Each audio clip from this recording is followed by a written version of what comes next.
Her expression turned grave, and she abruptly walked away. Later, I found out that this young woman was actually attending a recovery program due to her past struggles with methamphetamine addiction.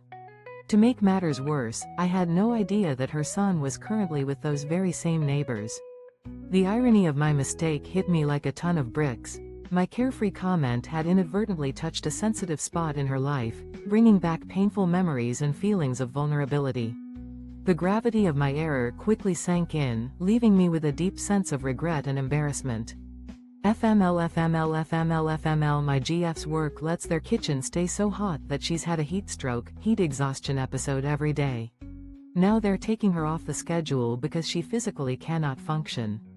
Their coolers are also always above regulatory temperature. What options do we have?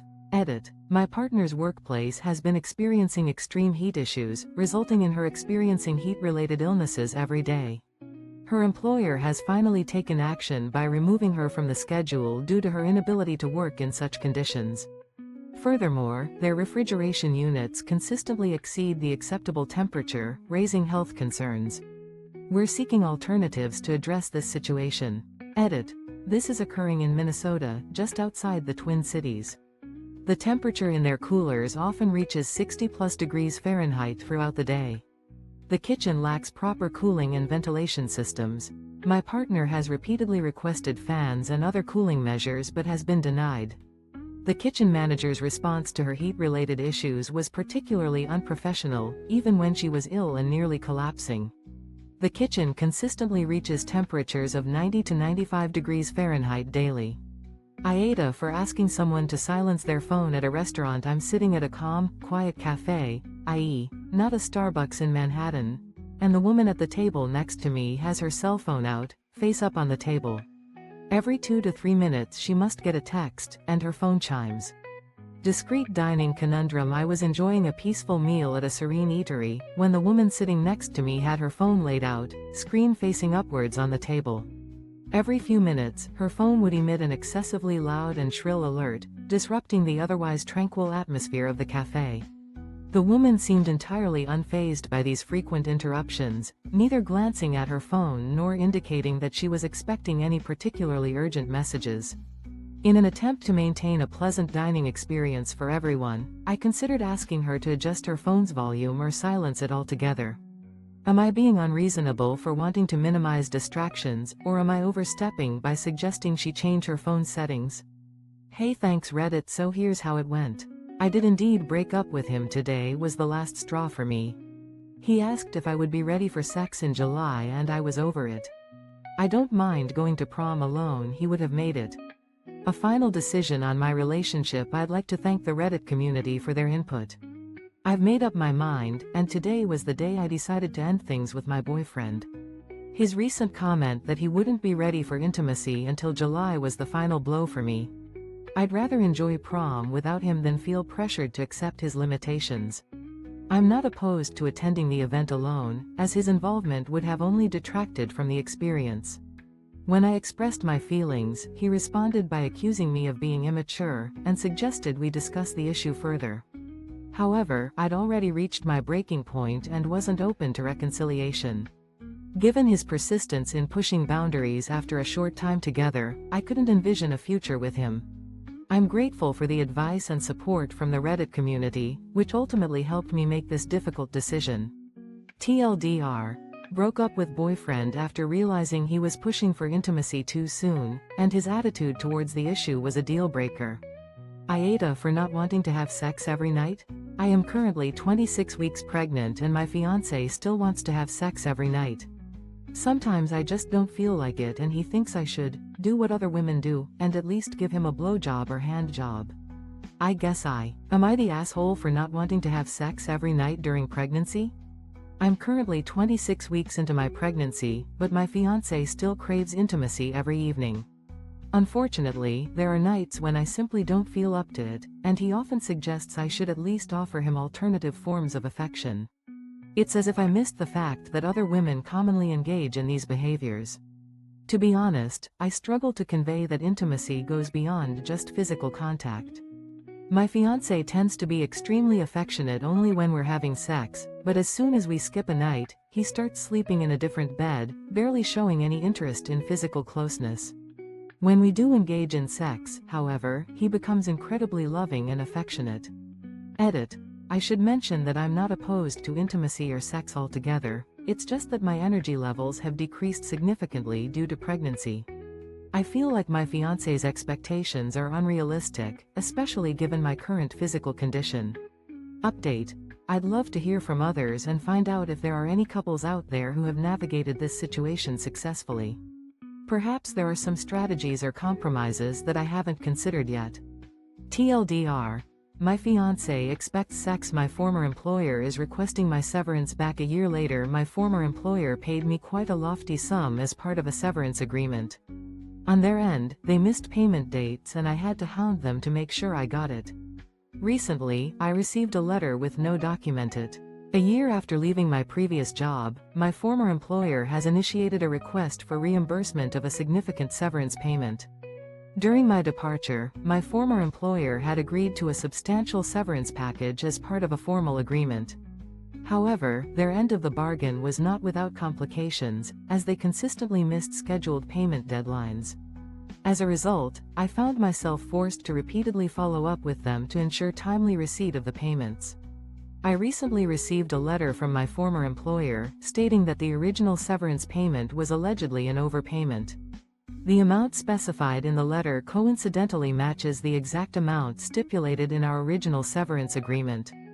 In support of my position, I possess several crucial documents that clearly demonstrate the agreed-upon amount and the instances where my former employer failed to meet their payment obligations. Additionally, my bank statements confirm the dates on which I received the payments. Now, I am faced with the challenge of determining the most effective course of action in response to this unexpected development. The whole, "you only get one family" mindset given towards people who dislike their family is stupid. Why on earth would I want to associate myself with people who are mean? I mean, who cares if you only get one? Plus, being with someone just because they share DNA with you is suck. The notion that one is limited to a single family unit is a flawed concept. There's no logical reason why I would choose to surround myself with people who are hurtful or unkind. The idea that I'm stuck with them simply because of our shared ancestry is illogical. The idea of forming connections based solely on genetics is arbitrary at best. And AMP X200B. Edit. I'm surprised by the overwhelming response to this thread. Thank you to everyone who has reached out with their support, but I don't have the time to read all of your comments. I'll be disabling notifications for this thread to prevent my inbox from becoming overwhelmed. A simple way to tell if your childhood was abusive: if the older you get, the more you understand things your parents did and appreciate them. Your childhood was normal. If the older you get, the more and more you get angry about how you were treated and realize it was abnormal. Determining a normal versus abusive childhood: as you grow older, your perception of your childhood can shift significantly. If, as you mature, you come to appreciate and understand the actions your parents took, it's likely that your childhood was typical and ordinary. On the other hand, if you find yourself becoming increasingly resentful and recognizing the unacceptability of your upbringing, it's possible that you experienced abuse. Many people reflect on their teenage years and say things like, "I was such a rebellious teenager at 14. However, for those who have been through abuse, these memories can take on a different tone. When I was 14, my mother was an authority figure, but looking back, I now understand the severity of her behavior. It's a disturbing realization. In many cases, teenagers struggling with their parents' actions are dismissed or laughed at by others. It wasn't until my 20s that anyone started taking my concerns seriously. Edit. This story was originally inspired by the author's personal experience and is meant to serve as a possible indicator of abusive childhoods rather than a definitive diagnosis. If you suspect you may have been abused, please seek help from a qualified professional. Update. The story's message is not intended to be a substitute for "Can my friend go to jail for possessing underage porn of his wife?" My friend, 34M, has been with his now wife, 34F, since they were both 15. He has topless photos of her from that time, taken by him at 15. They are now married with children living in the same home. He redisco. Possessing intimate images of a former minor. A potential legal conundrum in a complex and sensitive situation, my friend found himself questioning the legality of possessing intimate photographs of his wife. The photos in question were taken when he was 15, and his wife was also a minor at the time, as they had begun a romantic relationship at the age of 15. These photos resurfaced when he was rummaging through old boxes in his home. At 34, my friend is now married to the same woman, and they have children living together. The wife is aware of the photos and has expressed indifference to their existence. However, the legality of possessing such images has become a topic of debate within my friend's social circle. Given that the photographs were taken in Washington state, I inquired about the potential consequences of possessing intimate images of a former minor. Could my friend be charged with possession of child pornography, a serious offense in Washington state? AITA for not telling my family that my husband is transgender? My husband is a transgender man, therefore he cannot get me pregnant. We agreed before we even got married that we wanted to adopt, and we're a couple years into the process right now, and are probably a couple year. Am I the asshole, AITA, for not telling my family about my husband's transition before they made financial arrangements for fertility treatments? My husband has undergone a significant transformation in his identity and has chosen to live as a man. This change makes it impossible for him to produce biological children. Before we even got married, we decided that we wanted to become parents through adoption. We've been working on this goal for a couple of years now, and our journey is likely to take a couple more years to complete. When we discussed our plans with my parents, we told them about our desire to adopt children, but we didn't mention my husband's transition. We felt that they might not fully understand or accept this aspect of his identity. They are aware that we can't have biological children and have asked if we had considered fertility treatments, to which we responded that we would like to adopt. In celebration of our anniversary, my parents surprised us by prepaying for a consultation at a fertility clinic. They've already paid £200 for the initial consultation and another £120 for a semen culture test. They've even arranged for us to travel to the clinic with prepaid train tickets worth £108. After learning of their actions, my husband decided to open up to them about AITA for yelling at my roommate's girlfriend because she hid my credit card and then claimed it was for my betterment. I am 25, live with my close friend, Josh, also am 25, and his girlfriend, Anna, F22. It used to be only Josh and I until the lockdown started back in March. And was I the asshole for yelling at my roommate's girlfriend after she took my credit card and claimed it was for my own good? I'm 25 and live with my close friend Josh, also 25, and his girlfriend Anna, 22. Josh and I used to live alone, but Anna moved in during the lockdown last March. We're not super close with Anna, but we get along okay.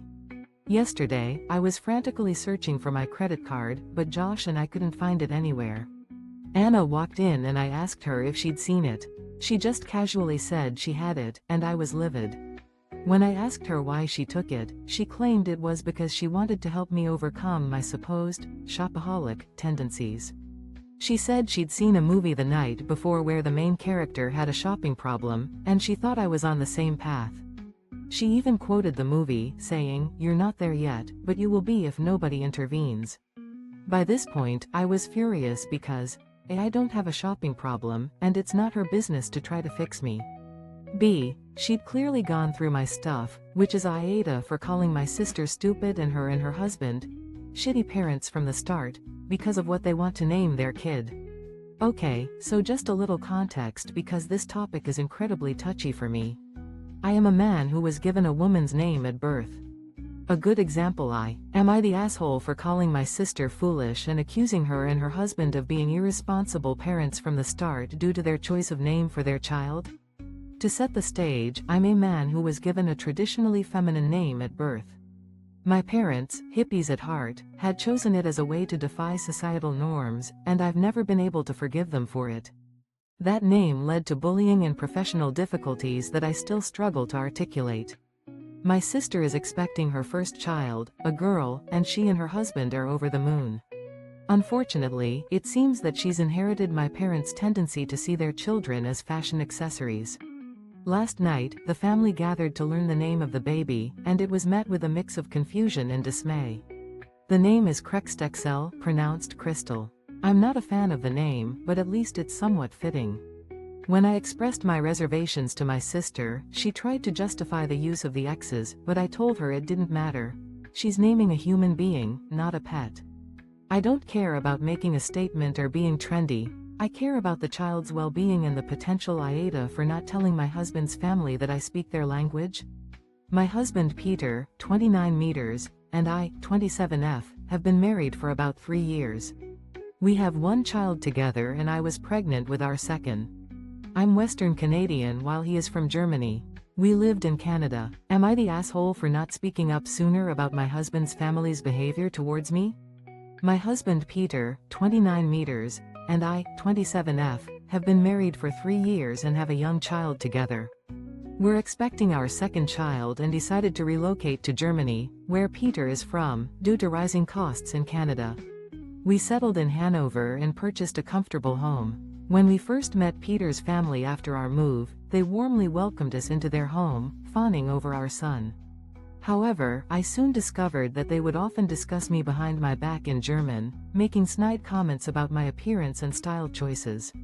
They even made hurtful remarks about my pregnancy, exacerbating my existing insecurities.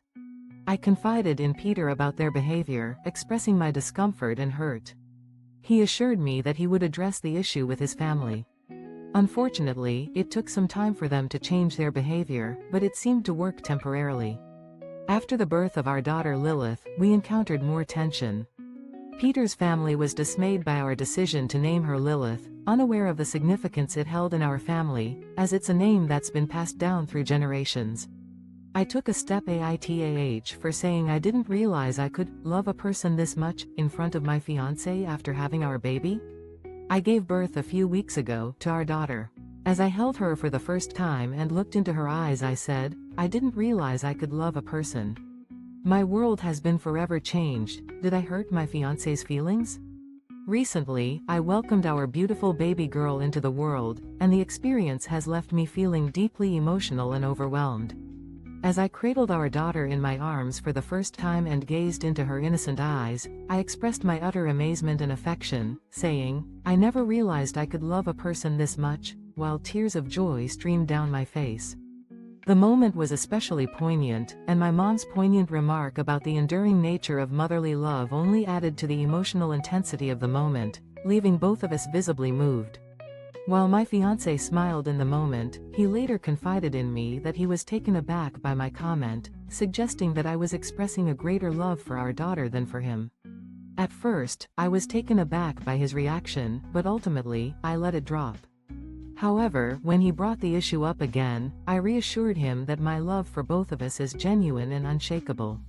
I acknowledged that the love I feel for our daughter is unique and unparalleled, but I never intended to diminish his love and importance in our relationship. He countered that most TIFU by thinking my boyfriend brought condoms to our Las Vegas vacation together and refusing to talk to him for a day cause of it. My boyfriend and I are in Las Vegas for our first ever vacation together. Today was the third day and we were returning to our room.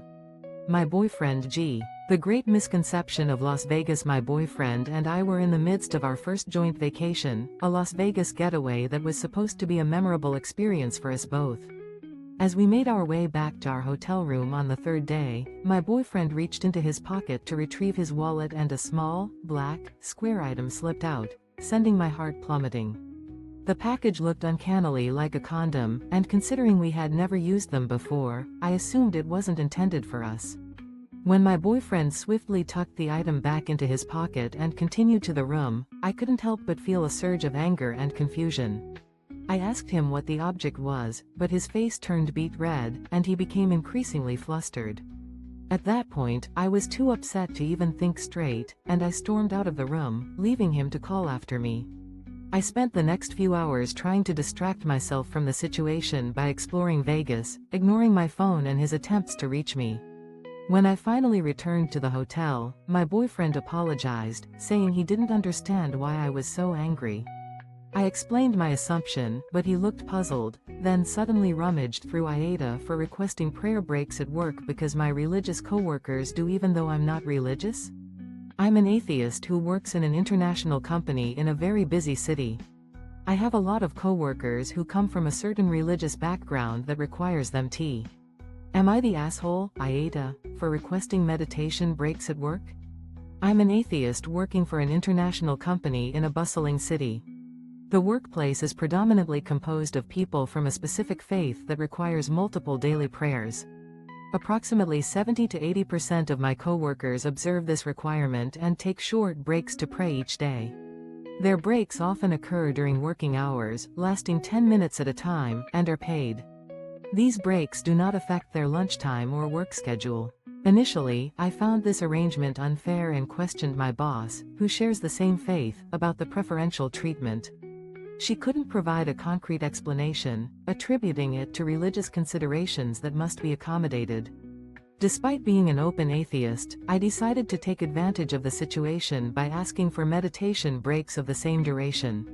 My manager initially denied my request but later sent a hasty email confirming my right to take breaks for meditation, apparently after consulting HR and covering her own interests.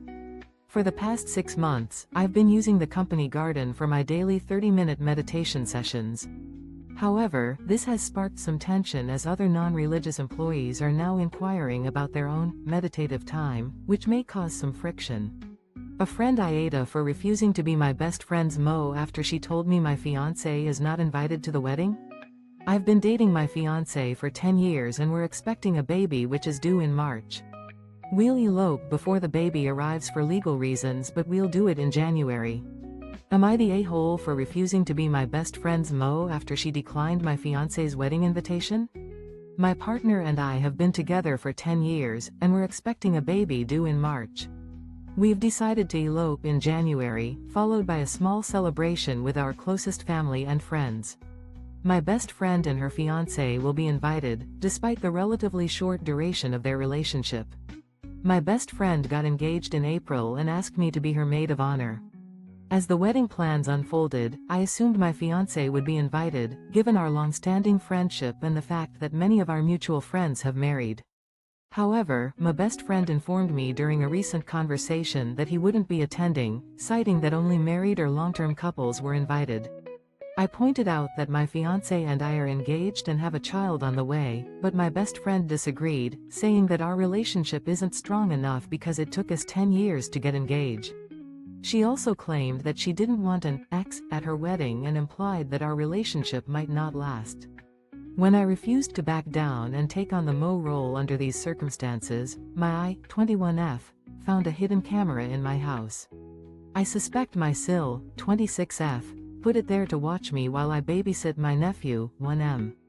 What do? I babysit my 1-year-old nephew from 7 a.m. to 8 p.m. Monday to Friday for free because A, I love my brother and nephew, and B, I'm already a som for my 5 Mo dough. A concerning discovery in my home. I recently made a disturbing discovery in my residence, a small, hidden camera that was secretly streaming to an app. As a 21-year-old female and a stay-at-home mother, I take pride in providing excellent care for my 5-month-old daughter and 1-year-old nephew, who lives with me temporarily. My brother is grateful for my help, and I'm more than happy to assist.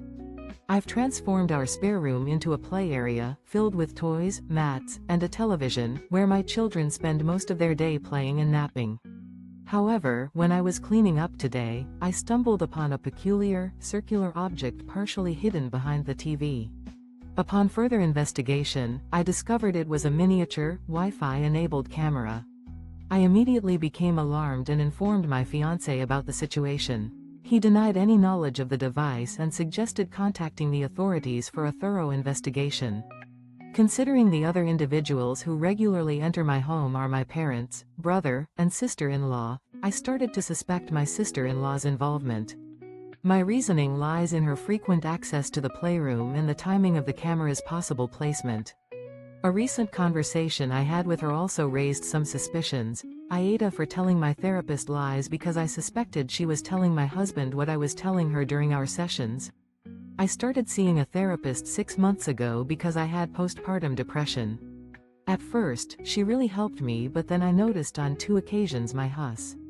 Am I the asshole for deceiving my therapist in an attempt to uncover whether she was sharing confidential information about our sessions with my husband? It's been 6 months since I started attending therapy sessions to address my postpartum depression. Initially, the therapy was beneficial, but I began to feel uneasy after 2 instances where my husband mentioned details that I hadn't shared with him, information I had confided in my therapist. Uncertain of how to proceed without concrete evidence, I decided to fabricate stories in our sessions that I knew my husband would dispute if he overheard them. My goal was to determine whether I was being paranoid or not. As I continued to distort the truth, I became increasingly suspicious, especially when my therapist challenged and manipulated the narrative to portray my husband in a more favorable light. It took time, but eventually, my husband confronted me about my fabricated stories. Initially, he doubted my claims, but after I convinced him of the truth, he was still visibly upset. He insisted that his intentions were to ensure my well-being and that he hadn't used our therapist as a means to gather information about our sessions. Edit TLDR user suspects therapist of sharing confidential information with husband, so they decide to lie to the therapist to test if they kicked out my sister-in-law when she came out, so I forced them to sell the same house. My sister-in-law came out as a trans woman when she was 18. My wonderful in-laws kicked her out of the house then and there. They told her to leave the house and threw her out at 8 p.m. My father-in-law and mother-in-law threw my sister-in-law out on the street when she revealed her true identity as a trans woman at 18.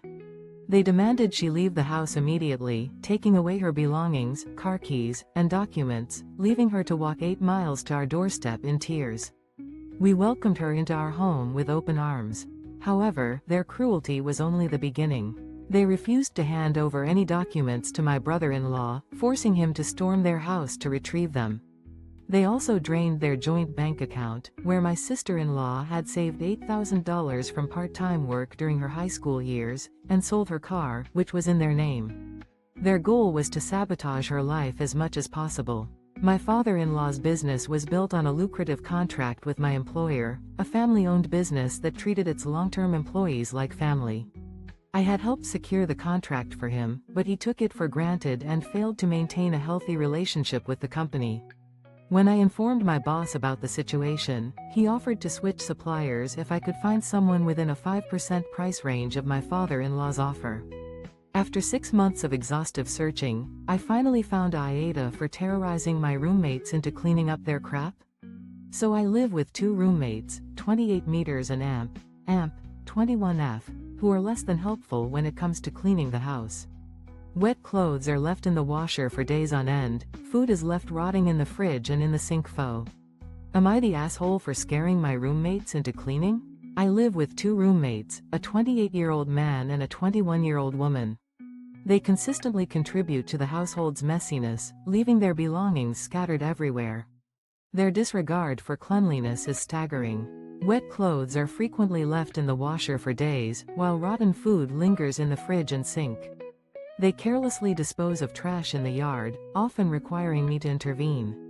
Despite my repeated requests for them to clean up after themselves, either politely or otherwise, they continue to neglect their responsibilities.